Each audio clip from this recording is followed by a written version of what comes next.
जय जिनेंद्र बंधू भगिनींनो, आज मी घेऊन आले अहिंसा सम्राट ह्या सुप्रसिद्ध कादंबरीतून प्रकरण 16वे, मलय देशाची स्वातंत्र्यप्राप्ती. ह्या सुंदर सुप्रसिद्ध कादंबरीचे लेखक आहेत वाना शहा. यांच्या लेखनीतून मलय देशाची स्वातंत्र्यप्राप्तीचे दृश्य आपण आज ऐकणार आहोत. नेहमी प्रसन्न दिसणारे युवराज महावीर आज विचारवंत दिसत होते. त्यांना सुप्रसन्न करण्याकरिता गंगामाई अत्यंत कसून प्रयत्न करीत होत्या.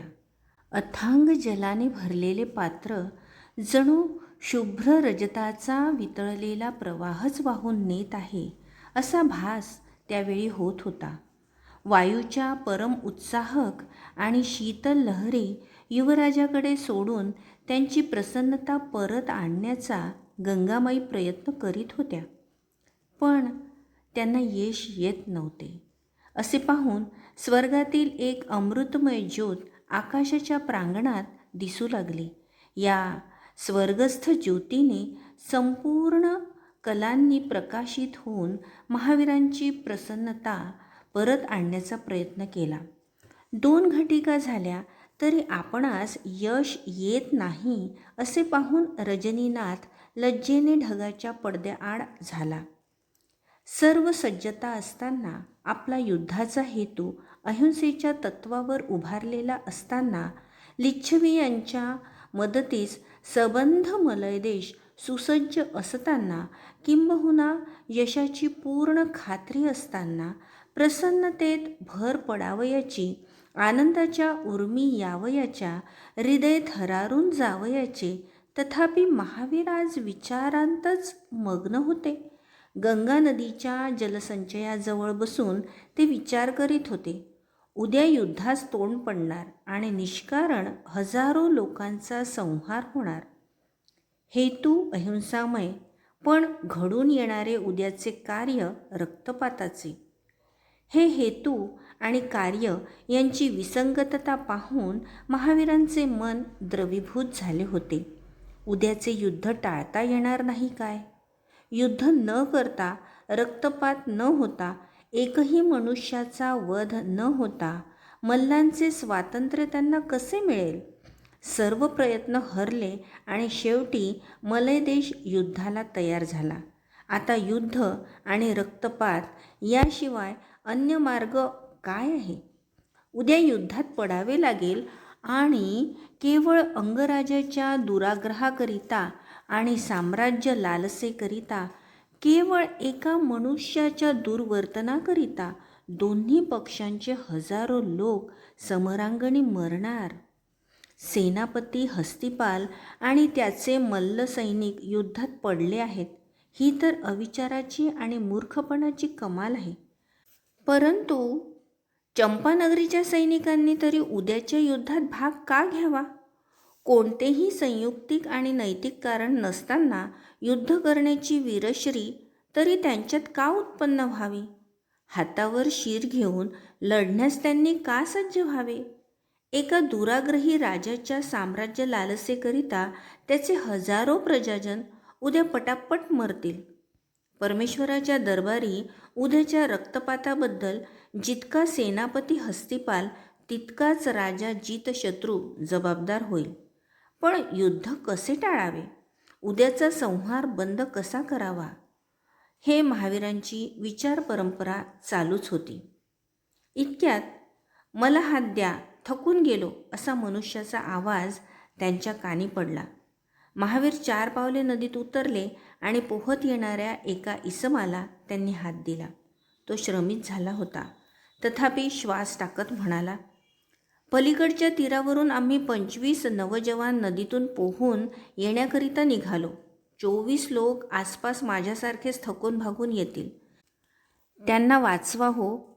त्या मनुष्यास नदी तीरावर ठेवून निमिष मात्रात अनेक लोकांसह महावीर तेथे परत आले आणि पोहत येणाऱ्या प्रत्येक इसमास व्यवस्थेने माझ्या छावणीकडे आणा अशी त्यांना आज्ञा केली. तत्काळ शेकडो तरुणांनी नदीत उड्या घेतल्या आणि परतीरावरून पोहत येणाऱ्या इसमांना ते मदत करू लागले. अखेर एक घटिकेच्या प्रयत्नानंतर 22 लोकांचा पत्ता लागला. सर्वांनाच युवराज महावीर यांच्या छावणीत गरम कपडे देण्यात आले होते. आता त्यांच्या सर्वांच्या अंगावर ओले कपडे नव्हते. शेवटी ते लोक म्हणाले, ही कोणाची छावणी? त्यावर महावीर म्हणाले, आम्ही लिच्छवी आहोत. मल्ल लोकांच्या स्वातंत्र्याच्या प्रयत्नात मदत करण्याकरिता आलो आहोत. मी लिच्छवियांचा युवराज महावीर आहे. अगदी योग्य ठिकाणी आम्ही आलो, ते लोक म्हणाले. सेनापती हस्तिपाल यांच्या छावणीतील आम्ही सैनिक आहोत. आम्ही मल्ल असून उद्याच्या स्वातंत्र्यप्राप्तीच्या युद्धात शत्रूकडून लढणे आणि आमच्याच भाईबंधांचे खून पाडणे आम्हास नापसंत वाटले. एकंदर 30,000 मल्ल लोक हस्तिपालाचे सैनिक म्हणून आमच्याचपैकी निम्मे अधिक लोक आपल्याच मायभूमीच्या स्वातंत्र्याच्या निशाणाखाली येण्यास तयार आहोत. आम्ही 25 जण पोहण्याच्या कलेत निष्णात असल्याने तुमच्याकडे येण्याकरिता आम्ही गंगा नदीत उड्या घेतल्या. बाकीचे हजारो मल्ल सैनिक आपल्या मायभूमीत येण्यास सुसज्ज आहेत. आम्हा 25 दोघे जण गंगा नदीच्या पोटात गडप झाले. मग आमच्या विचारांच्या बाकीच्या लोकांनी गंगा नदीतून तरून कसे यावे? त्यांना आणविण्याची सोय झाली तर सेनापती हस्तिपाल यांच्या सेनेपैकी मल्ल लोकांचे निम्मे अधिक सैन्य ओस पडलेले दिसेल आणि बाकीचे लोक शिस्तीच्या भयाने मागे राहत आहेत. त्यांच्या मनातील शासनाची भीती नाहीशी झाली तर तेही सर्व आपल्या मायभूमीकडे स्वातंत्र्याच्या निशाणाखाली एकत्रित होतील. मग सेनापती त्यांना केवळ अंगदेशीय सैनिकांवर अवलंबून बसावे लागेल. ही अत्यंत आनंददायक बातमी ऐकताच महावीरांच्या विचारास योग्य दुवा मिळाला. रक्तपाताशिवाय क्रांती घडवून आणता येईल असे वाटून ते प्रसन्न चित्त झाले. लागलीच सेनापती सिंह, मल्लकन्यका, राजे अश्वपाल इत्यादी सर्व सेनापती आणि राजे बलदेव मल्लासारखे मदतनीस यांना बोलावण्याकरिता दूत गेले. महावीरांच्या आज्ञेप्रमाणे हस्तिपालाच्या सैन्यातील सर्व मल्ल सैनिकास नदीपार आणण्याकरिता शेकडो नौका गंगा नदीच्या पश्चिम तीरावर तरंगू लागल्या. आलेल्या 23 लोकांपैकी काही लोकांनी सेनापती सिंह, अश्वपाल, बलदेव मल्ल यांच्यासह परत जावे आणि सर्व मल्ल सैनिक रातोरात इकडे आणले जावेत अशी आज्ञा झाली. तत्काळ त्या सर्व नौका नदीचे पाणी कापत परतीरावर त्वरेने जाऊ लागल्या. मल्लकन्यके, ते हृदयंगम चित्र पाहत असणाऱ्या प्रमुख सेनानीकडे पाहत महावीर म्हणाले, अथवा प्रमुख सेनानी, आता आपणास परतीरास जावयाचे आहे. ही पहा, आपली होडी तयार आहे. या सर्व लोकांच्या अगोदर मी ती परतीरास नेऊ शकेन. तेथे गेल्यावर आपणास सूर्योदयापर्यंत कार्य आहे. उद्याचे युद्ध बंद करून तुझ्या पित्याने एकतर आमच्यात सामील व्हावे, नाहीतर आम्ही जीवदान दिले असे मानून परत चंपानगरीस युद्ध न करता एकाकी जावे. अशी प्रचंड घटना आपणास घडवून आणायची आहे. तुला बिनरक्तपाताचे यश मिळावे याकरिता हे प्रयत्न आहेत. पाहूया कितपत यश येते ते, असे म्हणून जोराने होडी वल्लवू लागले. धनुष्यातून सुटलेल्या बाणाप्रमाणे ती होडी त्वरेने जाऊ लागली. तो नितांत मनोहर प्रसंग, रात्रीची ती निरुपमेय निस्तब्धता आणि रजनीनाथाचा तो अमृत वर्षाव, आसमंतात पसरलेले अथांग जल, त्यातून चाललेला आपला पवित्र प्रवास आणि पुण्यश्लोक महावीर यांचे सानिध्य, यामुळे स्वर्गलोकीचा मार्गच आपण आक्रमत आहोत असे मल्लकन्यकेस वाटले. तिच्या दृष्टीतील वैश्विक जहर केव्हाच नष्ट झाले होते. सात्विक बंधुप्रेम किंबहुना परमोच्च भक्तिभाव याने ती महावीरास अवलोकत होती. ती मनात म्हणाली, नको तो स्वातंत्र्याचा लढा, नको ते उद्याचे युद्ध, पुरे हा सेनानीचा अवतार. निरंतर असेच आपण पुण्यमय सानिध्यात या होडीवर राहिलो तर यापेक्षा उच्चतर सुख आपणास कोठे मिळणार? परमेश्वरा अथवा माझ्या प्रिय बंधो, ती मोठ्याने म्हणाली, आपण आपले सर्व आयुष्य या नौकेवर काढूया. विषय सुखाच्या राखरांगोळीवर बंधुप्रेमाचे आणि भक्तिभावाचे पवित्र निशाण फडकू शकते असे सर्व जगास दिसू द्या. महावीर म्हणाले, अशी भावनावश होऊ नकोस. सेनानीला कोमल भावना शोभत नाहीत. शत्रुपक्षाकडील तुझ्या मल्ललोकात तू जा आणि त्यांना त्यांच्या संरक्षणाची खातरजमा कर. नदीच्या पलीकडे गेलात की तुम्ही हस्तिपालाच्या शासनाखालचे सैनिक राहिला नाहीत, तर आपल्या मायभूमीच्या निशाणाखालील सैनिक बनलात अशी त्यांची खात्री कर. तुझ्या भाषणाने सर्व मल्लसैनिक तुझ्या मागोमाग मंत्रमुग्ध सर्पाप्रमाणे येतील. जा, माझा तुला शुभाशीर्वाद आहे. मीही चंपानगरीच्या सैनिकात जाऊन त्यांना युद्ध परावृत्त करण्याचा प्रयत्न करतो. अरुणोदयी आपण सेनापती हस्तिपाल यांच्या छावणीत जाऊ. त्यावेळी राजे अश्वपालही आपल्या समवेत येतील असे महावीर म्हणत आहेत. तोच त्यांची नौका मल्ललोकांच्या छावणीनजीक गंगेच्या पूर्व किनाऱ्यास लागली. दोघांनीही किनाऱ्यावर भराभर उड्या घेतल्या. तोच नौकेतून आलेले त्यांचे सेनापती आणि हस्तिपालांच्या सैन्यातील पोहून आलेले मल्ल त्यांना दिसले. त्यापैकी एकाच जवळ बोलवून महावीर म्हणाले, त्यांना तुमच्या छावणीत घेऊन जा आणि परतीरास येण्यास जे लोक राजी नसतील त्यांना त्यांची भेट करून दे. असे म्हणून ते आपल्या कार्याकडे निघून गेले. सेनापती सिंह आणि अश्वपाल यांनी ती रात्र अत्यंत परिश्रमात घालविली. शेकडो नौका खड्या केला आणि त्यातून मल्लदेशचे सैनिक हस्तिपाल यांचे आधिपत्य सोडून जाऊ लागले. मल्लकन्यकेची तेजस्वी मुद्रा, तो स्वलोकीचा मंजूळ आवाज आणि सेनापतीस शोभणारे ते वीर रसप्रधान भाषण यांची छाप बाकी राहिलेल्या मल्लसैनिकांवर तात्काळ पडली. ते हस्तिपालाच्या अधिपत्याखाली आपल्या मायदेशाशी लढण्यास मनाने नाराज होतेच, परंतु युद्धनीतीच्या नियमाप्रमाणे आपणास शासन मिळेल या भीतीने ते स्तब्ध राहिले होते. शेवटी मल्लकन्यका त्या सैनिकास उद्देशून म्हणाली, तुमच्या मायलेकी पश्चिम तीरावर आमच्या मुदखाण्यात परिश्रम करीत आहेत. तुमचे म्हातारे बाप काके पलीकडच्या तीरावर त्यांच्या वयोमानास शोभेल अशी मदत देण्यास सुसज्ज आहेत. तुमचे बंधू पुतणे आमच्या छावणीत सैनिक बनून मरण्यास तयार झाले आहेत. त्यांच्या भेटीकरिता तुम्ही परतीरावर मायदेशी जाणार आणि आपल्याच स्वातंत्र्याकरिता झगडणार की विवेकभ्रष्ट हस्तिपालाच्या अधिपत्याखाली राहून आपल्या देशाची गुलामगिरी कायम करण्याकरिता पातकी आणि स्वदेश घातकी बनणार? येथील नरककुंडात खितपत पडणार की मायदेशीच्या स्वातंत्र्याचा स्वाद घेणार? चला, परतीरावर तुमचा मायदेश जमला आहे. लिच्छवींचा प्रमुख सेनानी सिंह आणि अत्यंत शूर व पुण्यात्मा युवराज महावीर आपल्या मदतीकरिता आपल्याच छावणीत सामील झाले आहेत. यश आमचे खात्रीचे आहे. तुमच्यातील शहाणे आणि समंजस लोक धैर्याने गंगा पार झाले. चला, तुमच्याकरिता शेकडो नौका सुसज्ज आहेत. हे शब्द ऐकताच ते सर्व सैनिक आपल्या मायदेशी परतण्यास तयार झाले.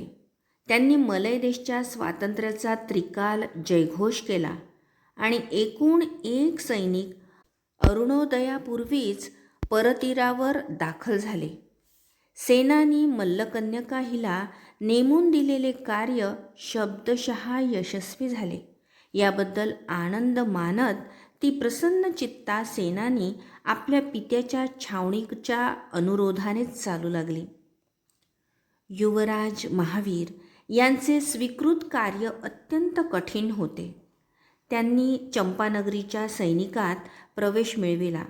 तेव्हा ते सैनिक रात्रीचे भोजन उरकून जमल्यास थोडी निद्रा घ्यावी म्हणून आपल्या वेगवेगळ्या शिबिरांकडे जात होते. तेव्हा महावीर सर्वांच्या मध्यभागी उभे राहिले.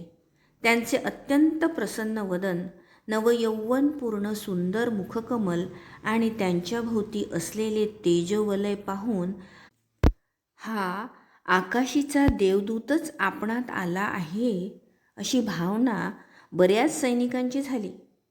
बंधुजन हो, महावीर मधुर वाणीने बोलू लागले. तुमच्या राजधानीस मी एकदा आलो होतो. नरमांस भक्षक आद्यमध्याचार्य या स्वतःची सर्व पातके कथन करण्यास राजदरबारापुढे मी आणले. तुमच्या चंपानगरीवरील भयंकर प्रसंग माझ्या अल्प प्रयत्नाने नाहीसा झाला. मला वैशालीचा युवराज महावीर असे म्हणतात. मी तुमच्याविरुद्ध लढण्याकरिता गंगा नदीच्या पलीकडच्या तीरावर मल्ल लोकांच्या छावणीत सामील झालो आहे. मी अहिंसेचा भोक्ता आहे. कोणत्याही प्रकारचे कारण नसताना तुमच्या राजाने आपले साम्राज्य मोठे व्हावे म्हणून मल्ल लोकांना गुलाम केले आहे. त्यांचे स्वातंत्र्य हरण केले, त्यांना पशु बनविले.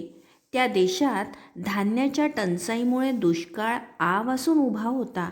या दीनदुबळ्या लोकांची करुणा आमच्या वैशालीच्या राज्यतंत्रास आली आणि त्यांनी दुष्काळ निवारण करण्याकरिता प्रचंड मदत मल्ल देशभर पाठविली. तुमच्या राजाने जे करावयास पाहिजे होते ते भूतदयेचे साधे कार्य त्याने केले नाही. त्यामुळे ते जुलमी अधिराज्य झुगारून देऊन आपण मनुष्य बनावे आणि स्वतंत्र व्हावे याकरिता मलय देश युद्धास सज्ज झाला आहे. त्यांच्यापुढे उदात्त हेतू आहे. पण तुम्ही चंपानगरीचे सैनिक या युद्धात का लढणार? आपले अमोल प्राण गमविण्यास तुम्ही सज्ज का झालात? जेथे वीरश्रीचा संचार होईल, जेथे लढण्याकरिता शुद्ध व पवित्र हेतू असेल, अशा कार्याकरिता मरण्यासही हरकत नाही. पण आज तुम्ही चंपानगरीचे सैनिक उद्याचा रक्तपात करण्यास का आलात? मल्ल लोकांनी तुमचा काय अपराध केला आहे? मल्ल लोकांनी तुमचा काय अपमान केला आहे? केवळ एका व्यक्तीच्या अविचारी हुकुमाने आपल्या मनातील सत्सद विवेकबुद्धी मारून समरदेवतेच्या तोंडास काळोखी फासून पूर्वजांचा सर्व लौकिक गमावून शूर सैनिक हो तुम्ही लढणार काय? स्वातंत्र्य हा तुमचा बाणा आहे. मग स्वतःच्या मनात असलेले पावित्र्य गहाण ठेवून तुमच्या राज्याच्या हुकुमाची गुलामगिरी तुम्ही पत्करणार काय? चंपानगरीच्या खजिन्यातील सर्व पैसा तुमचा आहे. पंचप्राणांवर तुमची स्वतःची मालकी आहे. अशा प्रसंगी तुमच्यातील जाणत्या लोकांस, चंपानगरीच्या नागरिकास बोलावून चालू युद्धात या खजिन्यातील संपत्तीचा व्यय आणि तुमची अमानुष कत्तल होणे इष्ट की अनिष्ट, पसंत की नापसंत याचा विचार त्यांच्यापुढे तुमच्या राजाने कधी ठेवला आहे काय? युद्धासारख्या आपत्तीने होणारी मनुष्यहानी आणि संपत्तीचा व्यय याबद्दल तुमचा देश तयार आहे किंवा नाही याचा पूसतपासही न करता एकटी व्यक्ती तुमच्या सर्वांच्या मनास गुलाम करून तुम्हास युद्धात मरण्यास प्रोत्साहन देते. ही गोष्ट तुम्हास आवडते काय? राजा जितशत्रू सुग्रास अन्न जेवत सुखोपभोगात आपल्या राजमहालात लोळत आहे आणि तुम्ही या उघड्या मैदानावर देतील ते कदान्न खाऊन मरणाच्या खाईत उड्या मारण्यास सज्ज झाला आहात. तुमची पसंती असती, युद्ध करण्यास तुम्हास पुरेसे कारण असते तर ती गोष्ट वेगळी. पण आज तुमचा राजा मन मानेल तशा गोष्टी स्वतःच्या लहरीने करीत आहे. मग मनाची गुलामगिरी टाकून देऊन प्रांजळपणाने तुम्हास सत्य वाटते तसे वागा आणि तुम्ही भारवाहक पशु नाहीत, मनुष्य प्राणी आहात हे चंपानगरीच्या राजवाड्यात जाहीर होऊ द्या. मल्लांचे गळे कापून तुम्ही काय मिळविणार आहात? गरीब दुबळ्यांचा खून करून तुमचे कोणते हित साधणार आहे? उद्याचे युद्ध तुमच्यासारख्या मानी आणि स्वातंत्र्यप्रेमी वीरांनी धुडकावून दिले पाहिजे आणि राजाच्या स्वच्छंदीपणाला आळा घातला पाहिजे. मनाची दुर्बलता टाकून शूर मर्द व्हा. आणि उद्याचे युद्ध म्हणजे शुद्ध पातक आहे. स्वातंत्र्यप्रेमी लोक दुसऱ्यांचे स्वातंत्र्य हरण करण्याचे हीन कार्य करीत नाहीत. हा तुमचा पूर्वजांचा लौकिक जग जाहीर करा. तुमच्यापासून दूर सुखमय छावणीत तुमचा सेनापती घोरत आहे. त्यांना उद्याच्या युद्धात ते युद्ध माणुसकी सोडून असल्याने आपण सामील होणार नाही असे शुरास साजेशा धाडसाने सांगा, म्हणजे स्वर्गलोकीचे देवही तुमच्यावर पुष्पवृष्टी करतील. मल्ललोक तर जगाच्या अंतापर्यंत तुमच्या हितचिंतनात आनंद मानतील. मग बोला, राजाचा जुलमी हुकूम तुम्ही मांडणार की स्वातंत्र्याचे खरे प्रेम व्यक्त करणार? हे मानवी मनास पटणारे महावीरांचे शब्द ऐकून ते सर्व सैनिक एकमताने ओरडले. आमच्या स्वातंत्र्यप्रेमी देशाचा उपमर्द राजाने केला आहे. वस्तुतः खजिन्यातील पैसा आणि आमचे जीवित यावर आमची सत्ता चालवायची असून तेही स्वातंत्र्य राजाने हिरावून घेतले आहे. गरीब मल्ल देशाशी आम्हास युद्ध करण्याची आवश्यकता नाही. हस्तिपाल आणि राजा हे याबद्दल आम्हास कोणतेही शासन करोत. स्वातंत्र्याचा वीर नीतीचा पुरस्कर्ता राजाच्या अथवा सेनापतीच्या शासनास भीक घालीत नसतो. युद्ध न करण्याचा आमचा विचार रणभेरी वाजण्यापूर्वी उद्या सकाळी सेनापतीच्या कानांवर जाऊन आदळेल. महान पुरुषा, तू एकदा चंपानगरीचे संकट हरण केलेस आणि आज तर आमच्या जीविताचे संकट निवारण करून आम्हा सन्मार्गी प्रवृत्त केलेस. धन्य तू आणि धन्य तुझा देश. रक्तपाताशिवाय मनुष्यहानीशिवाय क्रांती घडवून आणण्याचा महावीरांचा निर्धार जवळजवळ यशस्वी झाला. आता सेनापतीच्या छावणीत जाऊन त्याचे स्वातंत्र्यप्रेमी मन गुलामगिरीच्या स्वामीभक्तीत गुरफटून गेलेले आहे. त्याला योग्य जाणण्याची शक्ती राहिली नाही. हस्तिपाल एवढा स्वातंत्र्यप्रेमी, पण आज तो स्वामीभक्तीच्या जाळ्यात सापडला आहे. ते कुचके जाळे तोडून टाकून खरा स्वामी कोण याचे दर्शन हस्तिपालास दिले पाहिजे. सुदैवाने त्याचे निम्मे सैन्य आमच्या छावणीत जाऊन बसले आहे आणि राहिलेले निम्मे सैन्य युद्ध करण्यास राजी नाही. असा निर्वाणीचा प्रसंग पाहून तरी हस्तिपालाची सत्सद्विवेक बुद्धी जागृत होईल आणि स्वदेश प्रेमाचे रोपटे त्याच्या मनामध्ये रुजू लागेल असा विचार करीत ते हस्तिपाल यांच्या छावणीजवळ जाऊन धडकले. थोड्याच वेळात मल्लकन्यका तेथे आली. राजे अश्वपाल येताच अरुणोदयापर्यंत ते त्रिवर्ग तेथेच थांबले. तेव्हा मल्लकन्यकेने मल्लांची छावणी ओस पाडलेली आहे असे त्यांना दिसून आले. उषादेवी सूर्याचे आगमन सुचवून हसत आकाशमार्गी निघून गेली. दिशा निवळू लागल्या. अरुणोदयी सेनापती हस्तिपाल जागे होतात तोच त्यांच्या पहारेकरी त्यांच्याजवळ आला आणि आपली भेट घेण्याकरिता 3 व्यक्ती बाहेर उभ्या आहेत असे त्याने सांगितले. त्यांना आत घेऊन ये असे म्हणत सेनापती आसनस्थ झाला.